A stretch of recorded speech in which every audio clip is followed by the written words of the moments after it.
Okay, we've dropped the lines. We're just going to exit dock, and I think the first thing worth pointing out, if you're comparing this to any of the other 400 models, is access to the side decks is incredible. I'm just on throttles of bow thrust at the moment. Once my stern has cleared that last pole, I'm going to actually transfer over to joystick. So stop the boat there. Got a nice big Lazara in front of me, and let's get the boat spinning. Okay, stern's all clear. And we're really just testing the boat's maneuverability at this point. I'm just going to put the nose into the wind. My engines are all clear. Send that back the other direction. Okay, we'll just go forward a little bit clearer.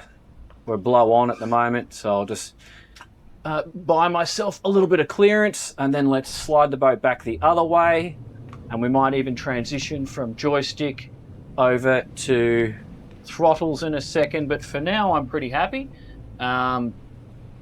Engine spacing and maneuverability on these is giving me lots of room to play with. I'm just going to slightly slide back a little bit so I don't get my bow too close to that beautiful big Lazara. Okay, so now with blow-on situation and joystick, let's just slide the boat to port. You can see quite clearly the engine's doing their thing. We'll just go slowly, there's no rush. Just simulate you doing this with some friends. Okay, nice, smooth, controlled. I've got my right hand on the joystick. I've got full visibility on all the extremities of the boat. I've actually got poles and fenders, and I've also got the rub rail on this boat. So now I can actually just start to slow down that rate of travel. I'll just ever so slow it down. Go back a little bit because there's a tender in the water there. And I'm going to touch these fenders and just get or these vertical poles, I should say, and just get a feel for it. Okay. Nice and slow. So yeah, guys, this is with the right training, and I always stress this because it's a boat. You can't just jump on day one with no experience. If you're coming from a 320 Saxdor, you'll be very familiar with what's going on here. It's actually going to be a marked step up in your experience. So the rub rail connects with these vertical poles. We're not actually going to hit any of the fiberglass. That's great. My ability to come to this midships cleat, or that midships cleat, is great. My ability to communicate with my guests if they're getting on and off the boat is awesome, and my visibility all round is epic. We've got a good little bit of wind here, so let's fight that wind and see how much power we have. My drone shots in a second will come into frame. If you have a look at the trees behind the boat, you'll see that they are blowing, just because so many of you jump in the comments and go, that's not windy, those aren't real waves. I'm like, I promise it is. It just doesn't always come out accurately on camera. Okay, very predictable, very easy. See how relaxed I am? I'm able to oscillate my head forward and back, so I'm looking at my risk points, which is that pole there, and then I'm looking at my other risk point, which is that $1 million boat just there, or multi-million-dollar boat. Now I'm pretty much safe for swing room. I'm not going to start a turn before considering my swing room. What I mean by that is the back corner. Is that going to hit something when I swing out? Because this is the equivalent length of a medium-sized truck. And when I say truck, I mean like a not SUV, I mean truck. I know you call utes trucks here in America. So that's easy. And then let's just have a little go of the bow thruster. Okay, pretty torquey. Some of these bow thrusters can be underpowered on various performance boats. Now, one thing I did notice when you transition over to throttle from joystick, the engines are still trimmed up a little bit in joystick position. So if you want full flow, just give it a little trim down on the throttle on both, and you'll get engines fully down. Therefore, you should get a little bit more grip in the water. But yeah, this is easy. This is easy. So from here, we shall go and trial wide open throttle and variable cruise speeds in flat water, and bring you along for the ride. All right, here's my opportunity. Could be the only one of the morning. We'll just do accelerate, get the boat up to 30 mile an hour. Okay, Sarah's good. That's full throttle just there, just winding the speed up straight to 20, 25, 30. I'm doing manual trim. I'll just sit at 30 for a second there, feel the boat. Okay, that feels good. Fuel flow at 25 gallons a side. Let's go wide open. Trimming the engines up. Trimming the engines up. I've still got a bit of leftover chop, not completely flat water. 48 miles an hour and climbing 5,800 revs and climbing 34 gallons a side. A little bit more of a trim up. 6,100, almost 6,200 RPM. Gliding through some boat shop. 54, 55 mile an hour. Fuel flow hasn't changed, still 34. I saw 35 gallon a side. Beautiful. Okay, coming straight off the plane there. And checking for traffic. Everyone's clear. This is good. No one's around. Trying not to interfere with other people today, especially if you see other people on bow riders. It's just a little reminder. We saw a couple this morning, you know, on those little Sea Ray bow rider styles, really, you know, suited for flatter waters. Try not to put any big waves over their bow because they won't be happy with that. Now we'll just check some moderate cruising speeds. We're running the 425 Mercuries. So at 4,000 RPM, it's going to hover there. I'm seeing 15 gallon a side. You can see 15 to 16 there, approximately. And I can see 28 mile an hour. We are in America. I'm speaking miles and gallons as opposed to when I'm in Australia and Europe and I speak knots and litres. Let's go 4,500.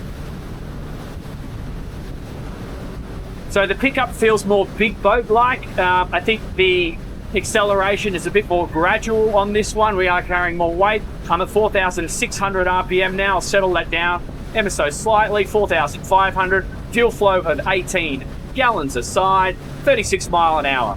36 mile an hour, really good. Let's go for a fast cruise. Try and keep it under 5,000 RPM if we can. So I can see 49 RPM, and I'm just touching 5,000 RPM now, and I see a fuel flow of 25 gallons a side. Pretty happy, pretty smooth. Wind vortices are wrapping around me at this part of the boat, so it's much more of a summer vibe.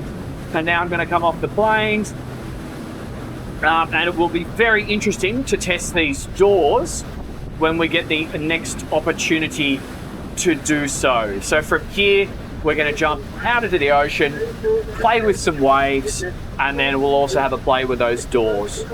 Okay, I'm learning a lot. We've just been cruising down the coast. We are closing on all over Inlet. We're doing about 25 mile an hour into short, sharp, small little choppy waves with a 10 to maybe 15 knot guts maximum, but more like a consistent 10 to 12 knot southerly wind. So that wind is actually going with the current. The current moves south to north here, and we're headed south right now.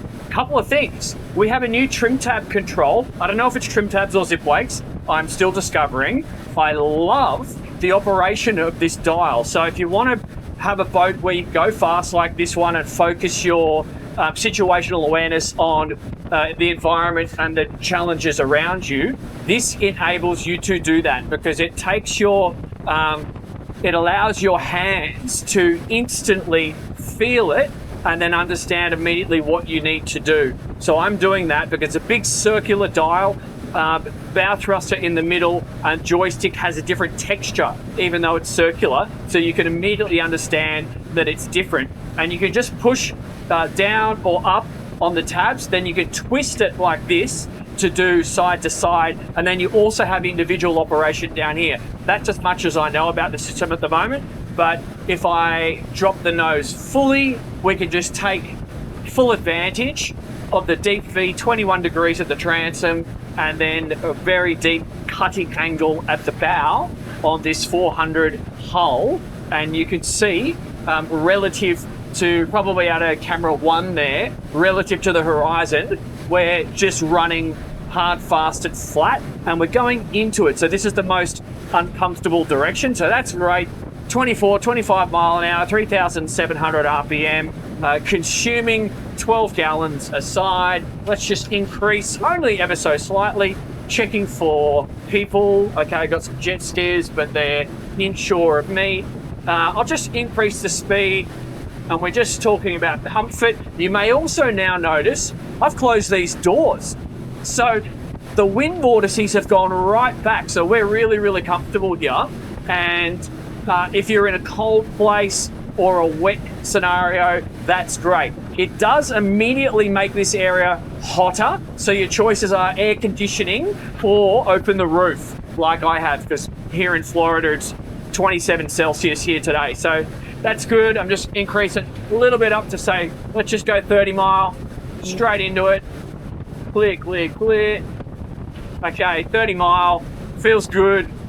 That's probably about the limit of your, depending on your guests, about the limit of their comfort. Yes, we can go fast, but it's all about your guests, not necessarily about you. So let's just peel off, head out to sea, raise tabs a little bit. I was at full tabs down there. Now we're going to go across the swells, checking for buoys, checking for animals in the water. All right. Okay, now I've got the swells on my beam. So if I wanted to, depending on the wind, I could lean the boat and just expose more hull to the wind if it was necessary. I don't feel the need right now. Maybe a little bit of spray on the back there, but not a lot. And a little bit on that screen just now, but kept me dry. And now I'm raising my tabs.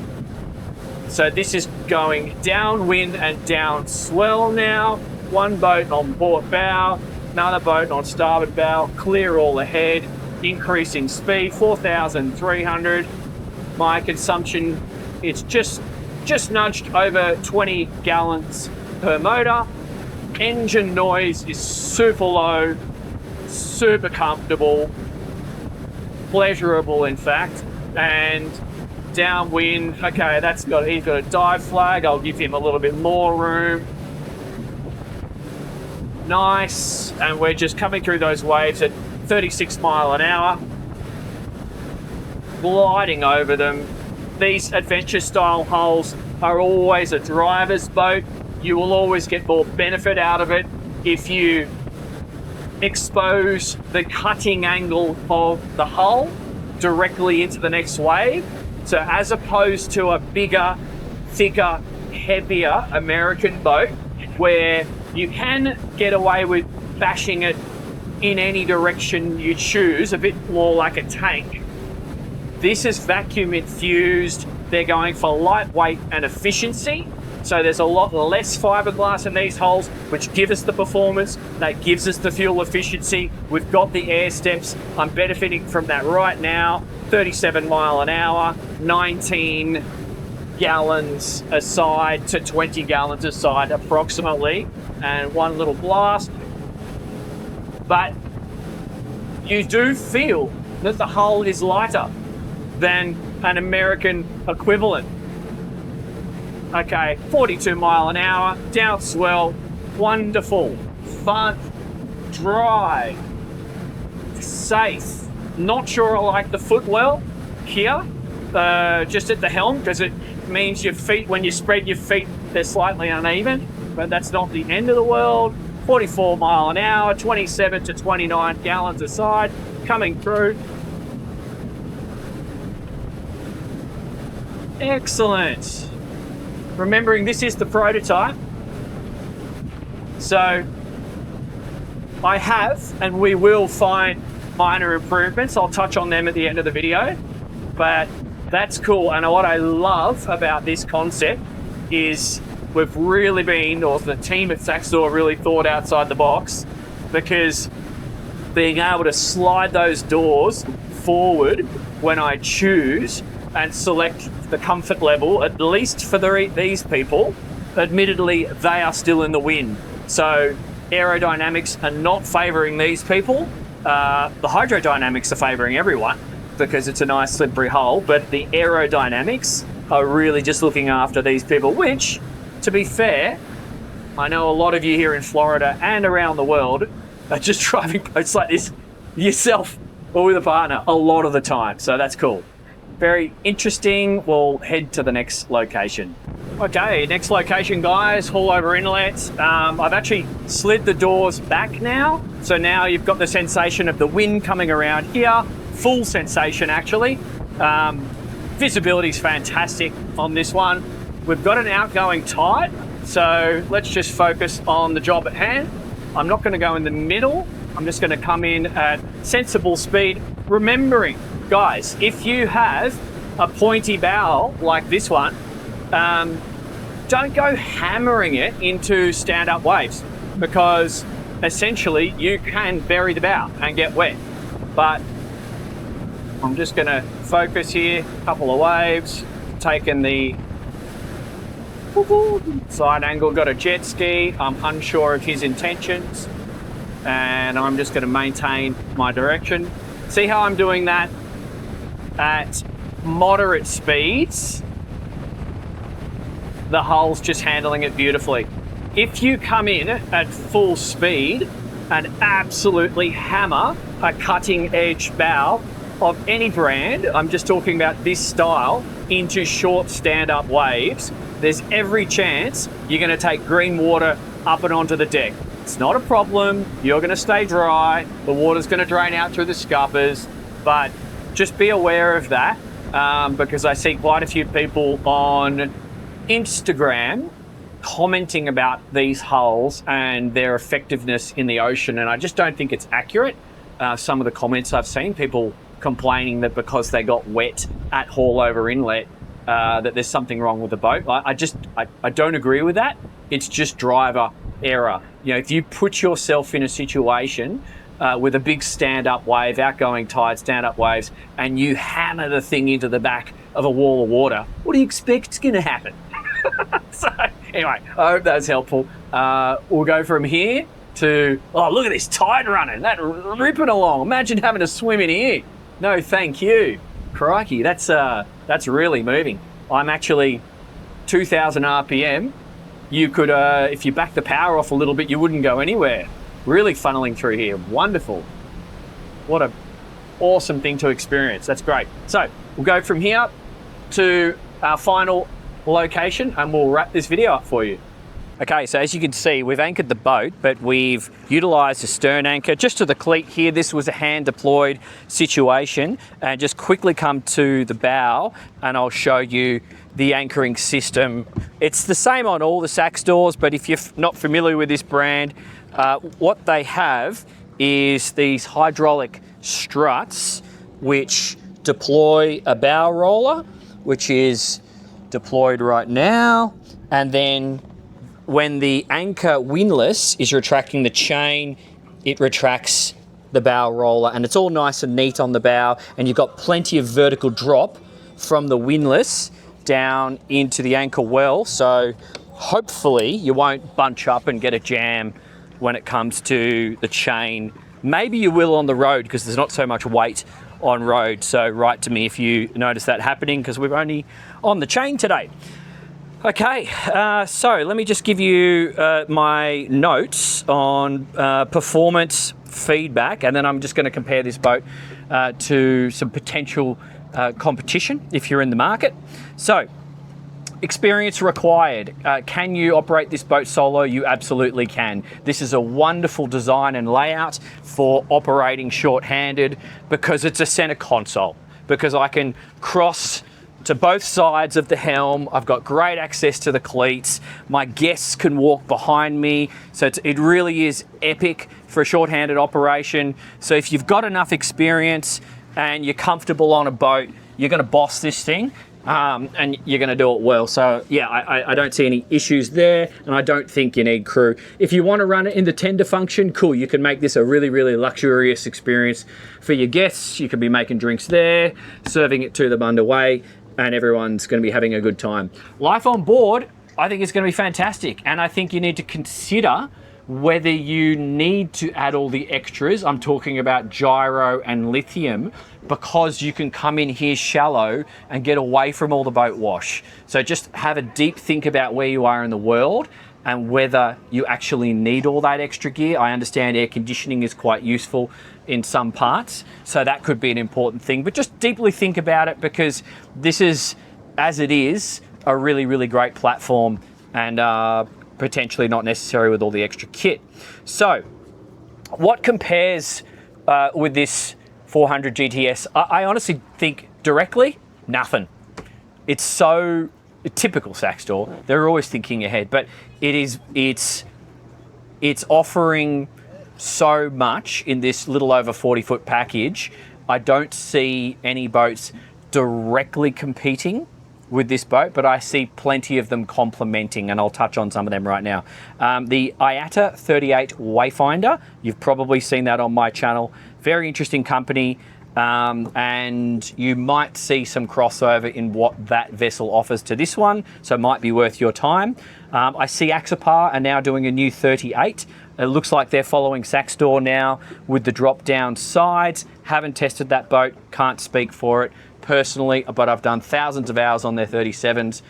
Perfectly nice hulls, but they're much more of a transit from A to B. You don't get as much usable lounging social space. So just ask the question, what's more important for you?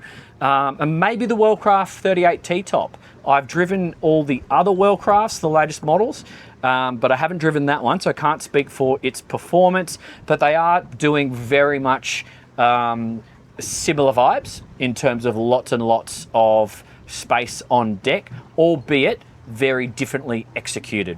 So that one will be coming to the channel later in the year, so stay tuned. So I think, yeah, though, if you're going to be doing some comparisons and you just wanted some direction, those would be three to look at. But yeah, essentially it's not up to me to tell you what to buy. So many of you keep writing to me asking what should you buy. I'm not selling any of these boats. I'm just trying to show you in an honest, realistic way, so you can suck in as much information as you possibly can and then take that with you to make your decisions. I do want to help as many of you as possible, but I've now got to come up with other ways to do that, because there's too many of you writing and I literally can't get back to you all. So give me some time. I'll come up with some solutions, but I'm on planes 24 hours a week, so that's my challenge. But yeah, I hope that was of value, of some value, hopefully great value. Please get in the comments if you are about to buy one of these, already own one of these, or just have some useful feedback. I'm noticing many guys are watching this channel and they're buying their first boat and they're asking great questions, and there's some of you blokes who are beating me to the punch and giving great answers. I love that. Can you please keep doing it? It's really useful, because you know, for all those guys who are beginning of their journey, and girls, if this is a nerve-wracking experience driving in and amongst multi-million-dollar boats, it's totally doable. You can do it, and I want you to do it. And everyone else who has done it, please keep helping all the other fellas, because it's great. Thank you so much. Love you lots. See you in the next one, guys.